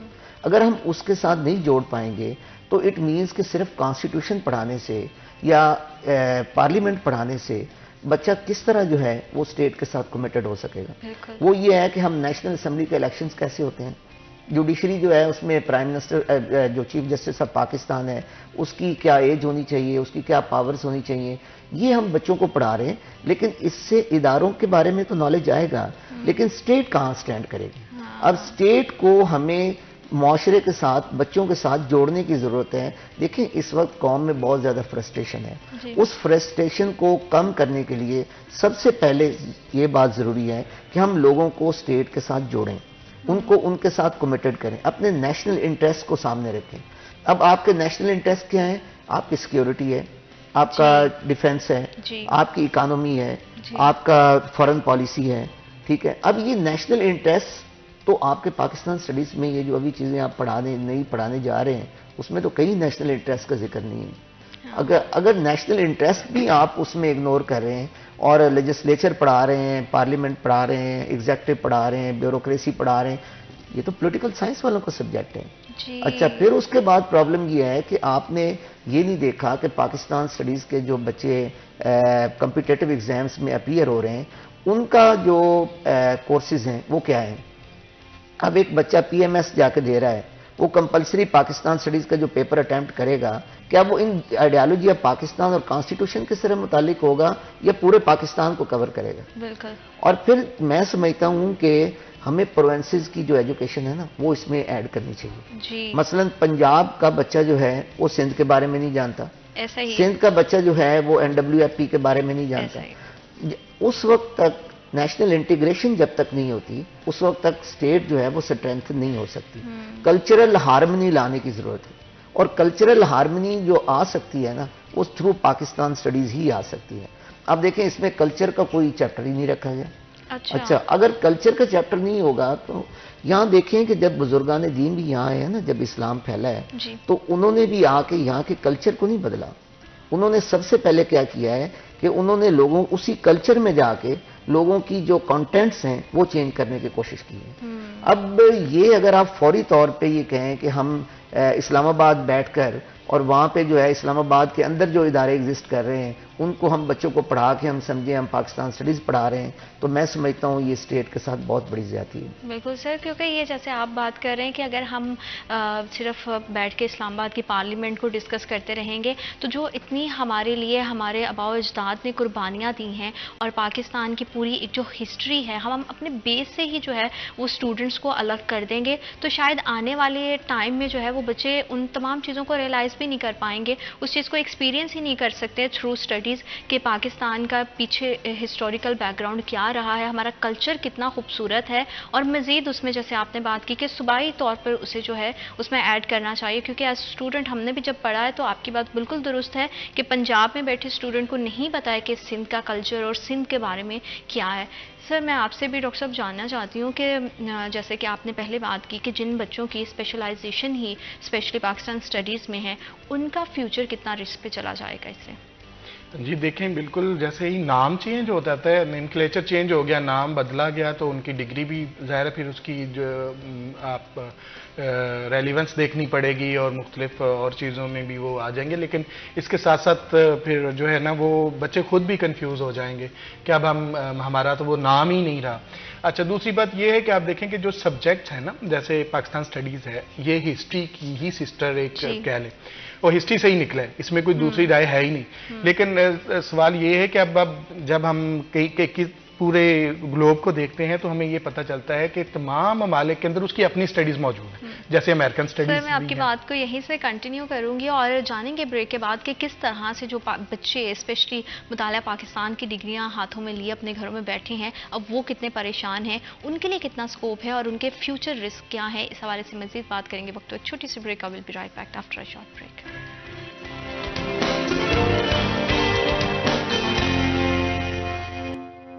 Welcome back after short break. आप देख रहे हैं सिटी एट 10 और मैं बात कर रही हूँ हम अपनी स्टडीज़ के हवाले से पाकिस्तान स्टडीज़ का जो सब्जेक्ट में नाम चेंज कर दिया गया है उससे कितना असर पड़ेगा, कितना इम्पैक्ट पड़ेगा हमारे स्टूडेंट्स पर और स्पेशली उन स्टूडेंट्स पर जिनकी स्पेशलाइजेशन ही पाकिस्तान स्टडीज़ में है। क्या उनके लिए उसी तरह से फ्यूचर अपॉर्चुनिटीज़ रहेंगी या इस हवाले से उनका जो फ्यूचर है वो रिस्क पे आ गया है और उनके लिए कितने मसाइल हो सकते हैं, ये जानेंगे। डॉक्टर साहब, आपसे मैंने जो है ना पहले भी ब्रेक पे जाने से पहले जैसे आपने बात करी कि वो बच्चे परेशान तो हैं कि किस तरह से अब उनका फ्यूचर सिक्योर रहेगा या नहीं और उनके लिए जॉब अपॉर्चुनिटीज़ कितनी रहेंगी और इस हवाले से उनकी परेशानी को दूर करने के लिए फिर अब क्या हल है? देखें जी, अभी तक जो सिचुएशन चल रही है उसमें तो थोड़ी कन्फ्यूजन बढ़ रही है कि अगर ये नाम चेंज कर दिया जाएगा तो उनके लिए मसाइल होंगे। अल्टीमेटली जो डिपार्टमेंट्स हैं पाकिस्तान स्टडीज़ के या पाकिस्तान स्टडी सेंटर्स हैं उनको अगर देखा जाए तो वो बहुत कम है। ज़्यादातर हमारी जो लोग हैं कंपल्सरी सब्जेक्ट की वजह से मुख्तलिफ जगह पर उनकी जो है वो जॉब्स हैं, तो अगर वो चेंज हो जाएंगी तो डेफिनेटली उनका जो है वो स्टेक पर चले जाएगा जो फ्यूचर है। तो कुछ लोग तो यानी एक बड़ी तादाद जो यानी PhDs, MPhil और BS तीनों में ही मौजूद है। क्योंकि सारी बात है अगर HSC की जानिब से ये एक्शन लिया गया है सर, तो इसके बारे में उन स्टूडेंट्स के बारे में भी तो कुछ सोचा होगा ही उन्होंने या उसके बारे में भी तो कोई हल मौजूद होगा। तो इस हवाले से क्या डिस्कशन हुई है और किस तरह से जो इस मसले को वो हल किया जा सकता है, क्योंकि स्टूडेंट्स तो बहुत परेशान होंगे, वो डिग्री होल्डर जिसके पास डिग्री ही मुताला पाकिस्तान की है। अच्छा, इसमें ना एक जैसे चट्टा साहब ने पहले कहा है कि पाकिस्तान स्टडीज़ जो है ये हिस्ट्री से इसकी एक ब्रांच ही समझें आप इसको। अच्छा, अब इसमें मसला क्या है कि पहले तो HEC ने एक बहुत बड़ी ज़्यादती की है कि उन्होंने पॉलिटिकल साइंस को और इंटरनेशनल रिलेशंस के लोगों को भी उस कमेटी में शामिल कर दिया जिन्होंने ये नई स्कीम ऑफ स्टडीज़ बनाई है।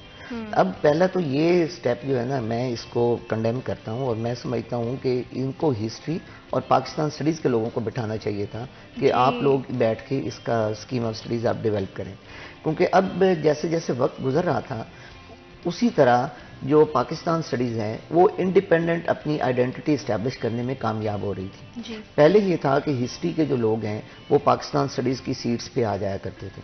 अब पाकिस्तान स्टडीज़ में इतने लोग आ गए हैं कि वो पीएचडी इतने इदारे करके करवा रहे हैं कि अब वो उनको हिस्ट्री के लोगों की ज़रूरत ही नहीं पड़ेगी। वो एक इंडिपेंडेंट डिसिप्लिन के तौर पे अपने आप को रिकग्नाइज करवा चुका है। अब इन हालात में आप उसको दोबारा जो है वो रिवर्स बैक कर रहे हैं, जो मैं समझता हूँ कि बहुत बड़ी ज्यादती है कि एक बच्चा पीएचडी कर चुका है पाकिस्तान स्टडीज़ में, वो जहाँ कम्पीट कल करने जाएगा वहाँ पॉलिटिकल साइंस का बच्चा भी खड़ा होगा, वहाँ इंटरनेशनल रिलेशन का भी होगा, हिस्ट्री का भी होगा, पाकिस्तान स्टडीज़ का भी होगा। आपने तो उसका स्कोप लिमिटेड कर दिया, बजाय इसके कि आप इसको एक इंडिपेंडेंट डिसिप्लिन के तौर पर रिकग्नाइज करवाएं, जो कि हो चुका है। इस वक्त देखें आप पाकिस्तान, कोई हमारा सूबा ऐसा नहीं है जिसके अंदर पाकिस्तान स्टडी सेंटर मौजूद ना हो। अब पाकिस्तान स्टडी सेंटर, जैसे डॉक्टर चट्टा ने कहा, कि पूरी दुनिया में है। अमेरिका के अंदर पाकिस्तान स्टडी सेंटर है। फिर गवर्नमेंट खुद पाकिस्तान स्टडीज़ की चेयर्स इंट्रोड्यूस करवाती है, ऐड देती है कि आप फलां फलां मुल्क के अंदर पाकिस्तान स्टडीज़ की चेयर्स हैं, उस पर जो लोग अप्लाई करना चाह रहे हैं उस पर करें। अब आप मुझे ये बताएं कि जब आप पाकिस्तान स्टडीज़ का नाम ही चेंज कर देंगे तो वो जो इंटरनेशनल चेयर्स हैं वहाँ पे तो फिर आप पॉलिटिकल साइंस के लोगों को भेज देंगे, इंटरनेशनल रिलेशन के लोगों को भेज देंगे, जिनको हिस्ट्री का पता ही नहीं होता जी। वो एक थ्योरेटिकल फ्रेमवर्क में जा रहे होते हैं, वो थीरीज पढ़ा रहे होते हैं। यही हमारा सबसे बड़ा, हमारा जो अलमिया है ना इस वक्त अकेडमिया का, वो यही अलमिया है कि हम थ्योरेटिकल फ्रेमवर्क पे जाते हैं, हम उसकी जो एप्लीकेशन है उस पर नहीं जाते। आप देखें अप्लाइड रिसर्च जो है वो कितनी हो रही है सोसाइटीज़ के अंदर या इदारों के अंदर, ना होने के बराबर है। कि आपके डिपार्टमेंट, आपके यूनिवर्सिटीज़ के अंदर अब डी फार्मेसी के डिपार्टमेंट्स हैं, बॉटनी के डिपार्टमेंट्स हैं, लेकिन आप मुझे बताएं कि किसी इदारे की, किसी तालीमी इदारे की अपनी कोई नर्सरी है? कि हमें जब भी पौधे जो हैं वो बाहर से परचेज़ करने पड़ते हैं कि हम परचेज़ करके अपने इदारों के अंदर पौधे लगाएं, जहाँ पे बड़े मजबूत डिपार्टमेंट्स एग्जिस्ट कर रहे हैं। अच्छा, इसी तरह देखें आप जब तक अप्लाइड रिसर्च की तरफ नहीं जाएंगे ना, अब लाइलपुर है तो लाइलपुर पे आपको कोई अच्छी किताब पढ़ने को नहीं मिलती। ठीक है, अब हम सारी की सारी रिसर्च जो है वो प्राइम मिनिस्टर पे करवा रहे हैं, गवर्नर पे करवा रहे हैं, हम लेजिस्लेचर पे करवा रहे हैं, लेकिन रीजनल स्टडीज़ को हम इग्नोर कर रहे हैं। अब एक बच्चा ऑक्सफोर्ड में बैठा अगर हीर पे रिसर्च कर सकता है या वारिशाह पे रिसर्च कर सकता है, तो वाई नॉट वो फैसलाबाद में जो या लाइलपुर के अंदर या लाहौर के अंदर बैठा वो रिसर्च क्यों नहीं कर पा रहा? हालांकि यहाँ आपको सारे रिसोर्सेज अवेलेबल हैं, और लेकिन हो क्या रहा है कि यहाँ से हम लोगों को बाहर भेज रहे हैं। अब बहुत सारे हमारे दोस्त ऐसे हैं, मसलन वो पीएचडी करने इंग्लैंड गए हुए हैं, तो मैं उनसे पूछता हूँ कि आप ज़ियाक साहब की इस्लामाइजेशन पे काम कर रहे हैं, तो आपको वहाँ पे क्या रिसोर्सेज अवेलेबल होंगे? तो वो कहते हैं कि हम वहाँ जाते हैं तो वो हमें कुछ अरसा गाइड करने के बाद कहते हैं जाएँ अपने मुल्क से ये चीज़ें जो है ना फ़ोटो कापी करवा के ले आएँ। अब देखें आपके मुल्क के जो रिसोर्सेज हैं, आपके मुल्क के अंदर जो चीज़ें अवेलेबल हैं, वो आपसे वो अभी भी कैप्चर कर रहे हैं। बिल्कुल। आपको फोटो कापियाँ करवा के वो वहाँ भिजवा रहे हैं, और वहाँ पे क्या है कि आपको एक थीसिस दे के वो वापस भेज देते हैं। अब इसमें क्या इनोवेशन है कि आपके रिसोर्सेज वही जो हम पहले कहे कि ब्रिटिश आए यहाँ पे, उन्होंने यहाँ पे खूब लूटा, लूटने के बाद वो वापस चले गए। तो वो इस वक्त भी एक, मैं समझता हूँ कि ये एक बहुत बड़ा अलमिया है कि हम जो इस वक्त हमारे पास रिसोर्सेज अवेलेबल हैं उन पे भी वो अभी हमारे स्टूडेंट्स के ज़रिए इन चीज़ों को बाहर अपने पास मंगवा रहे हैं, जो कि एक गलत कॉन्सेप्ट है। हमें पाकिस्तान स्टडीज़ डिपार्टमेंट बनाने चाहिए, इस्टेब्लिश करने चाहिए, और उनको मज़ीद स्ट्रेंथन करना चाहिए, गवर्नमेंट को फंडिंग देनी चाहिए। अब देखें ना, हमारा एक बयानिया है इस वक्त, स्टेट का क्या बयानिया है जी। इसको प्रमोट कौन करेगा जी? अकेडमिया को जब तक आप इन्वॉल्व नहीं करेंगे, ये स्टेट का आपका बयानिया जो है ये पॉपुलर नहीं हो सकता। क्योंकि मैं डेली एक कोई 200 बच्चों को पढ़ाता हूँ। अब 200 बच्चों का मतलब सिर्फ 200 बच्चे नहीं हैं, 200 घर हैं। अब जो मैं उनसे बात करूंगा, क्या वो अपने घर में जाकर डिस्कस नहीं करेंगे? वो अपने दोस्तों के साथ, अपनी फैमिली के साथ, अपने रिलेटिव्स के साथ वो बातें डिस्कस करेंगे। और इसके साथ साथ आपको क्रिटिकल थिंकिंग डेवलप करने की जरूरत है। अगर क्रिटिकल थिंकिंग जो है वो टीचर खड़ा होके बच्चों के जो कॉन्सेप्ट हैं वो क्लियर करता है, तो उसके जो ज़हन में शकूक व शुबहात हैं वो कैसे ख़त्म नहीं होंगे। अब हम बजाय इसके कि हम फिर थ्योरी की तरफ जाएं, थ्योरेटिकल फ्रेमवर्क में जाएं, हम उसको कौम को जो है ना एक सतही सतह पे रखना चाह रहे हैं, उसको अपनी स्टेट के साथ जैसे कमिटेड करना चाहिए, ग्रास रूट लेवल से चीज़ों को आगे लाना चाहिए, वो हम नहीं कर पा रहे। ये बहुत बड़ा अलमी है और आपके इस प्रोग्राम की वसातत से भी मैं गवर्नमेंट से रिक्वेस्ट करता हूँ कि आप पाकिस्तान स्टडीज़ को, इस टाइटल को चेंज ना करें। बेशक आपने ideology and constitution of Pakistan रखना है तो एक अलग पेपर मुतारफ करा दें। और पाकिस्तान स्टडीज़ अगर आप समझते हैं कि चूं चूं का मुरब्बा है तो इसको 2 हिस्सों में आप कर लें। एक हिस्सा जो है 2 क्रेडिट आवर का एक फर्स्ट सेमेस्टर में रख लें, दूसरा सेकंड में रख लें, उनकी आप डिवीजन कर लें। अगर हम इंग्लिश के 4 पेपर्स पढ़ा सकते हैं, अगर हम कंप्यूटर साइंस के 2 पेपर पढ़ा सकते हैं, तो यार हमारी जो स्टेट है उसके लिए हम इतना नहीं वक्फ कर सकते कि 4 क्रेडिट आवर जो है उसके हम 2 क्रेडिट आवर्स के 2 पेपर मुतारफ करा दें। अगर स्टेट इंपॉर्टेंट है, जो मैं समझता हूं कि स्टेट इंपॉर्टेंट है, ठीक है, तो उस हवाले से हमें ज़रूरत है कि हम नेशनलिज्म को प्रमोट करें, हम अपनी स्टेट को स्ट्रेंथन करें, और उसका एक ही हल है कि पाकिस्तान स्टडीज़ का नाम चेंज नहीं होना चाहिए, उसको एक्सपेंड कर देना चाहिए, ताकि हम किसी भी चीज़ की, जैसे आपने कहा है कि अहमियत से इनकार नहीं कर रहे हैं, हर चीज़ की अपनी, हर इदारे की अपनी अहमियत है। तो डॉक्टर साहब, जैसे कि सर ने बताया कि दुनिया के दीगर ममालिक, जैसे पाकिस्तान स्टडी सेंटर हर मुल्क में मौजूद है, अमेरिका में भी है, दुनिया जो है वो पाकिस्तान पे रिसर्च करेगी, और पाकिस्तानी स्टूडेंट सिर्फ पॉलिटिकल पढ़ेगा और रियासत के बारे में और सेनेट के बारे में अगर पढ़ेगा और अपनी तारीख से ही नहीं जुड़ पाएगा, तो फिर आने वाले वक्त में हम अपने बच्चों का फ्यूचर क्या देखते हैं? फ्यूचर, ये सवाल तो बहुत इंपॉर्टेंट भी है और बहुत मुश्किल भी, इसके जवाब थोड़े सख्त भी हैं। लेकिन मसला ये है कि देखिए, जब हम रिसर्च की बात करते हैं कि पूरी दुनिया हम पर रिसर्च कर रही है, तो ये इसमें कोई दूसरी राय है ही नहीं। और जो यहाँ पर मौजूद डिपार्टमेंट हैं उनको अगर हम वीक कर देंगे कि वो खुद ही अपने ऊपर रिसर्च नहीं, मसलन हम देख भी सकते हैं कि पाकिस्तान स्टडी के आने से कुछ रीजनल इश्यूज़ के ऊपर, यानी कुछ रीजनल जो हमारे हिस्ट्रीज़ हैं उनको एक्सप्लोर करने का मौका मिला। यानी अगर हम पाकिस्तान स्टडी की बात करें तो डॉक्टर साहब ने अभी लाइलपुर के ऊपर, फैसलाबाद के ऊपर इतने थीसिस जो हैं वो शुरू किए हुए हैं, काम है, प्रोजेक्ट्स है 3-4 इनके, जिनके ऊपर ये काम कर रहे हैं, लाइलपुर के हवाले से, फैसलाबाद के हवाले से। तो इसी तरह से हम ये देखते हैं, जैसे हमने डिफरेंट प्रोविंसेस से बच्चे ज्वाइन करते हैं और हम वहाँ पर भी अपना काम करें। तो जब ऐसा हो जाएगा कि हमें खुद तो नहीं पता अपना, तो हम बाहर से चीज़ें लेते, तो हम बहुत पुरानी एक बात करते आ रहे हैं कि जब हम जो भी हमें जो चीज़ें देता है उसके साथ उसके अपने जो है ना प्रोटोकॉल्स होते हैं, अपने एजेंडाज होते हैं, सारा कुछ होता है। हम इस बात पर अभी तक स्ट्रगल कर रहे हैं कि हमने अपनी जो कौमी, जिसको सरकारी ज़ुबान या कौमी ज़ुबान कह लें, उर्दू को नाफज करना है या उर्दू के हवाले से हमने सिलेबस बनाना है, वो तो एक बात अलहदा रह गई। लेकिन अभी जब आप जो रिसर्च है वही अगर नहीं यहाँ के लोग करेंगे तो मेरा ख्याल कि एक क्लियर पिक्चर नहीं आ सकेगी। जो जहाँ का इंडिजिनस होता है उसको उसका बहुत सारी चीज़ों का पता होता है। और फ्यूचर इसका क्या रहेगा और किस तरह से, इस हवाले से हम मजीद जानेंगे। वक्त एक छोटी सी break. I will be right back after a short break.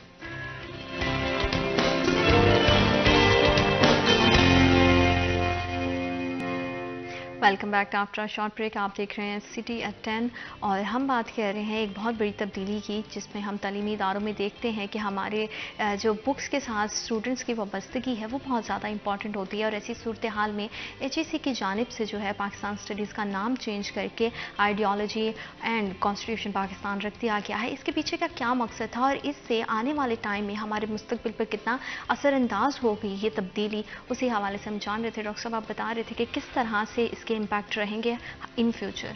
हाँ जी, बिल्कुल। अब मैं पहले जो बात कर रहा था वो ये कि अभी भी हमें अपनी रिसर्च के लिए जो है वो फॉरेन ऑथर्स को देखना पड़ता है, क्योंकि हमारे यहाँ रिसर्च लेट स्टार्ट हुई, तो उस तक तो वैलिड है ये सवाल कि हम पहले नहीं थी, अब हम कर रहे हैं।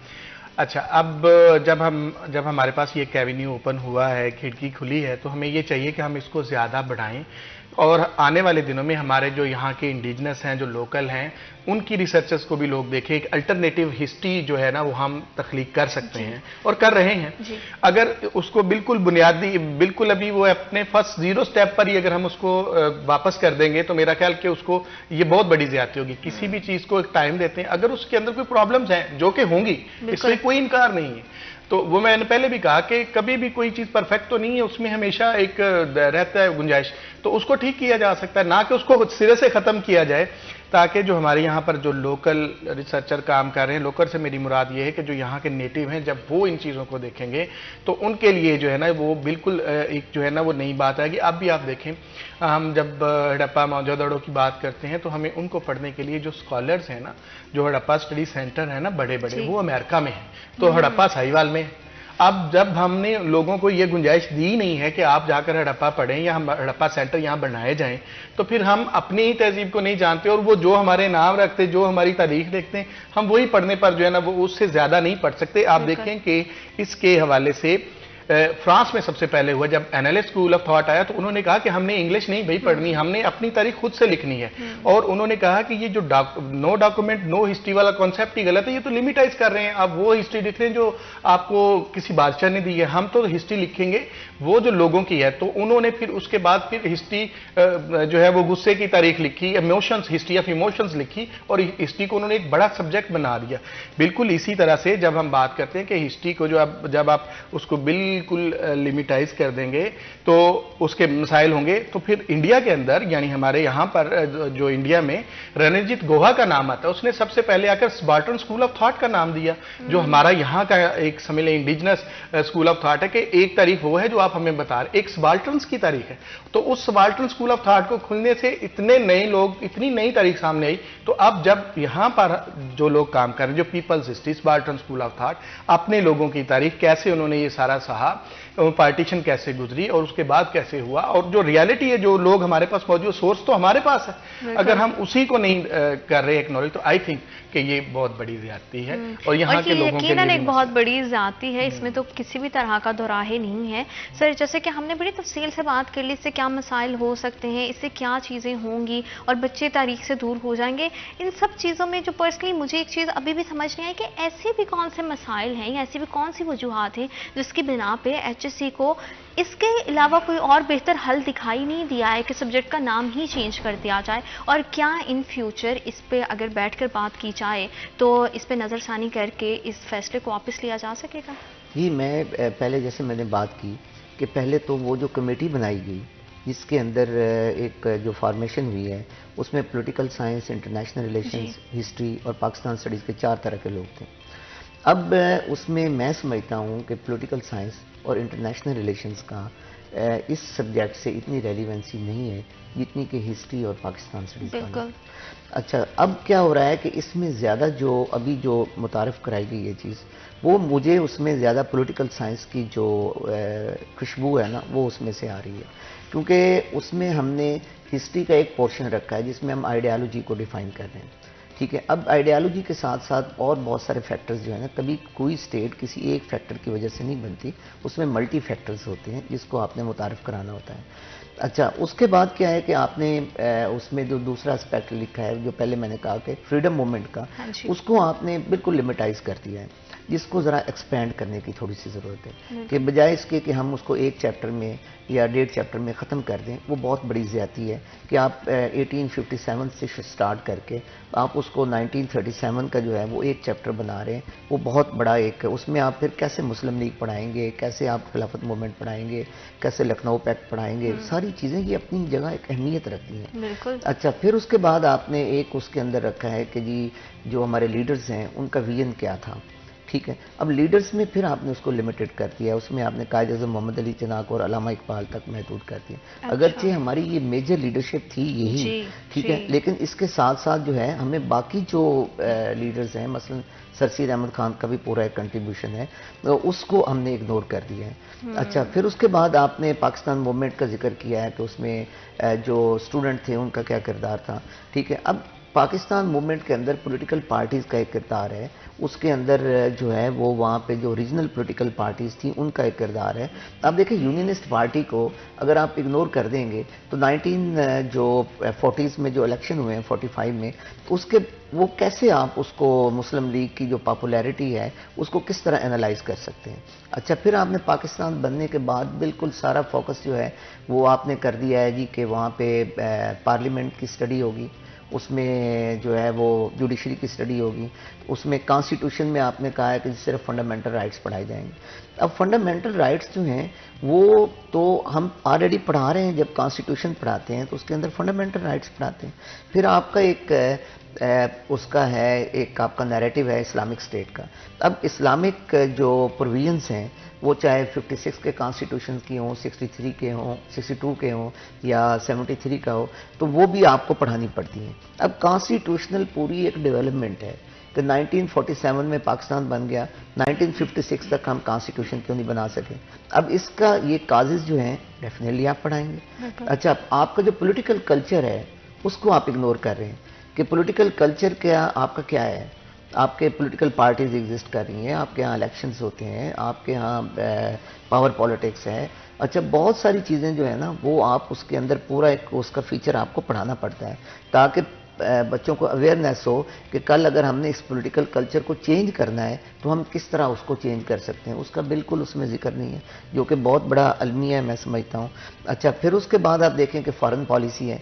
अब हमारे जो रिलेशंस हैं स्टेट्स के साथ, हमारी सारी जो फॉरेन पॉलिसी है वो बेस ही हमारी इकोनॉमी पे करती है कि हमने अपनी इकोनॉमिक स्टेबिलिटी लाने के लिए कभी हमें IMF के पास जाना पड़ता है, कभी वर्ल्ड बैंक के पास जाना पड़ता है। अब अगर हम अमेरिका के साथ बच्चों को रिलेशंस नहीं समझाएंगे, नहीं पढ़ाएंगे, तो किस तरह हम जो है वो अपनी स्टेट के अंदर स्टेबिलिटी ला सकते हैं और फ्यूचर की जो लीडरशिप है वो हम कैसे डेवलप कर सकते हैं। इसी तरह आप देखें, इसी से लिंक आपकी पॉलिटिकल इकोनॉमी हो जाती है, उसका कोई उसमें जिक्र नहीं है। अच्छा, जैसे चट्टा साहब ने बात की कि आपकी सिविलाइजेशंस हैं, उन सिविलाइजेशंस की जब तक आप रूट्स नहीं समझेंगे उस वक्त तक आप पाकिस्तान को तो अंडरस्टैंड कर ही नहीं सकते कि पाकिस्तान जो है वो किस सिविलाइजेशन से उसकी ओरिजिन हो रही है, कैसे डेवलप हो रहा है, कहाँ से हो रहा है। तो वो चीज़ें जो है ना उसके अंदर बिल्कुल नहीं है। अच्छा, कल्चर का कोई जिक्र नहीं है। अच्छा, उसके बाद आप देखें कि फिर आपके मुल्क के अंदर और बहुत सारी चीज़ें ऐसी हैं जो पढ़ाने की ज़रूरत है। मैंने जैसे पहले अर्ज़ की कि आप इसको महदूद ना करें, सिर्फ इंस्टीट्यूशंस तक महदूद ना करें कि आप एग्जेक्टिव, जुडिशरी और ब्यूरोक्रेसी ना पढ़ाएं। आप बच्चों को एक पूरी जो पाकिस्तान की जो फीचर्स हैं, इसके जैसे आपने पहले भी बताया कि अपनी एक अहमियत है, चाहे वो तारीख है, कल्चर है, हमारे नेशनल हीरोज़ का एक पूरा रोल है, एक पूरा चैप्टर है, उसको एक्सपेंड कर देना चाहिए बजाय उसको महदूद करने से। आप दोनों मेहमानों का बहुत शुक्रिया, आप आए और आपने हमें और हमारे प्रोग्राम को वक्त दिया, और उम्मीद करते हैं कि आज के इस पूरे सेशन से शायद हमारी जो एक पीछे एक बहुत सॉलिड रीज़न है और इसे कतई तौर पर इनकार नहीं किया जा सकता कि स्टूडेंट्स का एक बहुत मेजर कहते हैं ना कि कनेक्शन जो है वो बुक्स के ज़रिए हमारी स्टडी से और पाकिस्तान की हिस्ट्री से, पाकिस्तान के कल्चर से है। तो हम बस रिक्वेस्ट कर सकते हैं कि इस पर ज़रा नज़रसानी कीजिए, अगर पॉसिबिलिटी है तो इस डिसीजन को वापस लेकर, और समझें कि बहुत सारे ऐसे स्टूडेंट्स हैं जिनका फ्यूचर पाकिस्तान स्टडीज़ के साथ जुड़ा हुआ है, उनके लिए सर्वाइवल करना बड़ा मुश्किल हो जाएगा। अल्लाह पाक आपके लिए, हमारे लिए, हमारे मुल्क पाकिस्तान के लिए ढेरों ढेर आसानियाँ पैदा करें। अपना बहुत सारा ख्याल रखिएगा। अल्लाह ने के बाद।